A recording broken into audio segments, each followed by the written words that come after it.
We're going to revisit AI personalization, AI writing.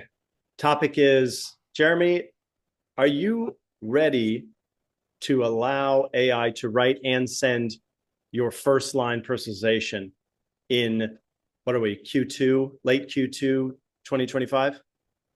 I think it's about time to revisit that 2025. The models have evolved. They're super intelligent. AIG is just around the corner. So, why not let them just write intro lines and send for us? So we're going to put the 10 minutes on a timer. Here we go. And what's your thoughts, Jack? So let's clarify the question. We are talking about two things. Would you let AI write your first line personalization and then fire off that message unchecked? Exactly. And my That's answer a question. is absolutely not. Absolutely not. Right? So I'm going to be the devil advocate. I say, yes, if you don't want your campaign to succeed. Right. And you like crickets, There you go. So I think okay, why?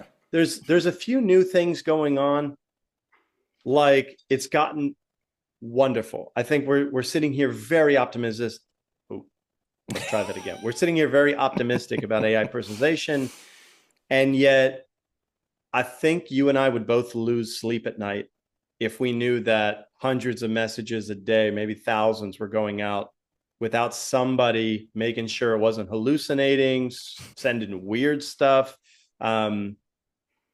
Because maybe it's happening less, but if it happens once, or gosh forbid, 5%, that's very bad. It's like adding an extra, like we got spam filters already, that prevents us to send. Then the recipient may not even open your email, right? And then you want the first two lines that they read to be written by someone without having checked anything. It's like, what are the chances of this to succeed? It's just like crazy. Yeah. It's like letting your apprentice say like, hey, you're going to personalize all those emails. Do as you wish. Here's a few bits of information. Make sure it's relevant and then send. It's just like, good luck. Yeah. Right? Slap them on the back. Off you go. Now, it's kind of funny. Maybe, Jeremy, you and I have done too many teardowns where the first thing we zero in on is like, come on, first line. That's right. And again, this is like, the second half of 2025. Did you think we would be at this time point talking about how AI is just like rocking and rolling with all kinds of sales content creation? No, I think it's fair to say that AI progressed a lot since the very first teardown that we did with AI. Oh my! Do you remember that? I do remember. We were in Japan even, like when we talked about it. So it's like a long time ago. I think we were just laughing about it. Yeah, of course, because it was so bad. I remember we did like a test about like testing different AI personalization stuff, and they were like all so bad. But right. I don't know where I wanted to go with that. But yeah, it was really, really bad. Nowadays, we're talking about, did you think that, we're recording this end of July 2025.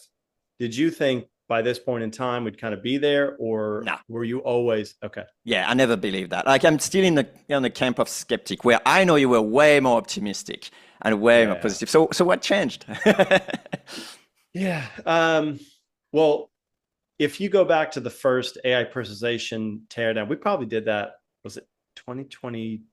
2021? Yeah, something like that. Okay, yeah, it must call have it been. that. I think ChatGPT just was introduced, and a few tools were adopting it. They had like limited access to their API, and it was laughable. Fast forward today, and I do feel like it has a place in pretty much every sales organization. This cast is not about how to use AI and different use cases, but I think today it's absolutely your friend. It's just not ready to be unchecked and kind of this team member that's replacing a lot of checkpoints. I think it's very fair to say the other thing, that the other force that is at play is not just that the level of quality went up for the intro line, or it did go up, but the big thing that also went up is the knowledge and of recipients. So because Yeah. now recipients are way more aware of AI, so they're They've more seen it. receptive. Yeah, they've seen it, they even tried it. And it's just like, it doesn't cut it anymore. If you had this level of personalization 5 years ago, you would have been making a killing, Oh right? yeah. Absolute killing. But Right. these days, people sniff it. You know, they say like, "Oh, big fan of your blog," or whatever. It's like, "Oh, so great that you're doing scuba diving." It's like it's so weird. It's just like Yeah. it's not there, and you can smell I it. I agree. It's kind of like a rising tide floats all boats, right? Like Correct. everybody is at this baseline now. And so I have a feeling that the first line may be on the way out, right? Where like we've all seen it. And I know we keep talking about the PS and rest assured, there's places in your message that requires morphing it to match each sender you're doing. So I'm not saying stop personalizing. Come on, sales bread, we're big into that. But I think the first line is like kind of getting discounted. There's inflation going on where it didn't pack the punch it did before, right?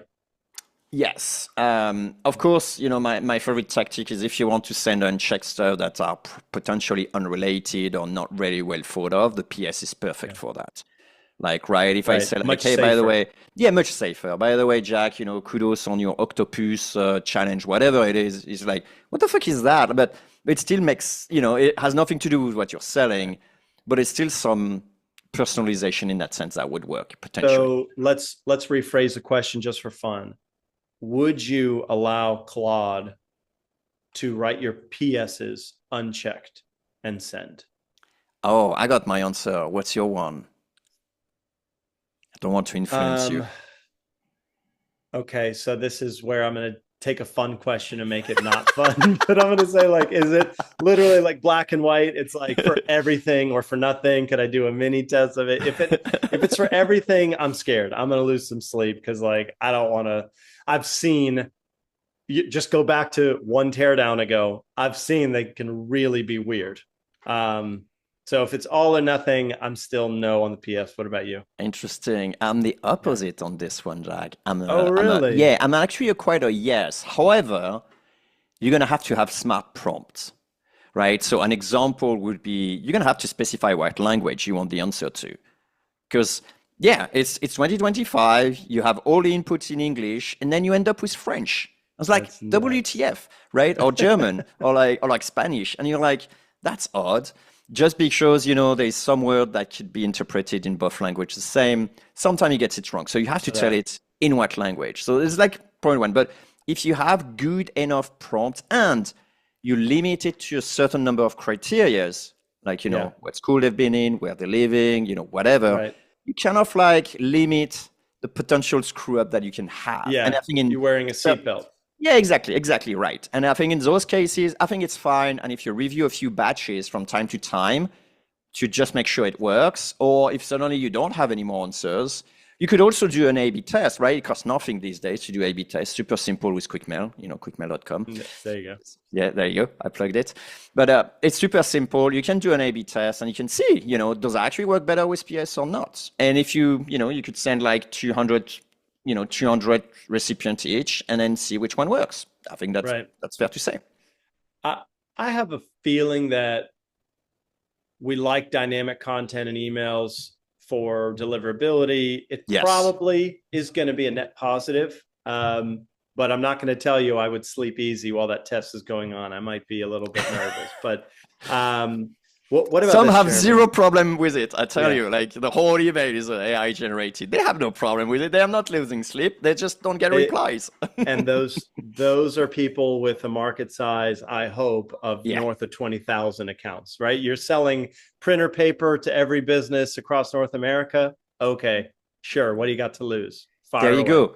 But that's a question for you. Is if you actually have your prospecting so well crafted that you end up with just 100 of those people, can't you even use the same intro line for all Yes. those 100? Of course you can. Yes. But if you're using, Yes. you know, company between 1 and 5 million in the US, and that's your That's prospecting, interesting. you're screwed. You're gonna That's have to sort of like interesting. personalize for each of You them. So I would know, say that's personalize for the filter, not for the people. okay. So let's just call this out. The more high volume is in your, sales firearm, the more important this like AI personalization is going to be. Whereas if you have a more refined and smaller list, you may find that it's not even that important because you could say, hey, we were both at the event, last month, There you and go. bam, off you go. Right. This is going to be 100%. relevant That's at a work. great intro line, actually. Or Yeah. like, saw you on that Slack channel, or, saw you in this group, or like, if you do for certain number of followers or active posts on LinkedIn, you could always say something like, amazing followers for, a dentist or whatever. Like you could Yeah. do if you effectively do a small filter. And what's funny is that is low tech and talking about AI personalization, but Yeah, man, you're not does it work. fun. We all know it works.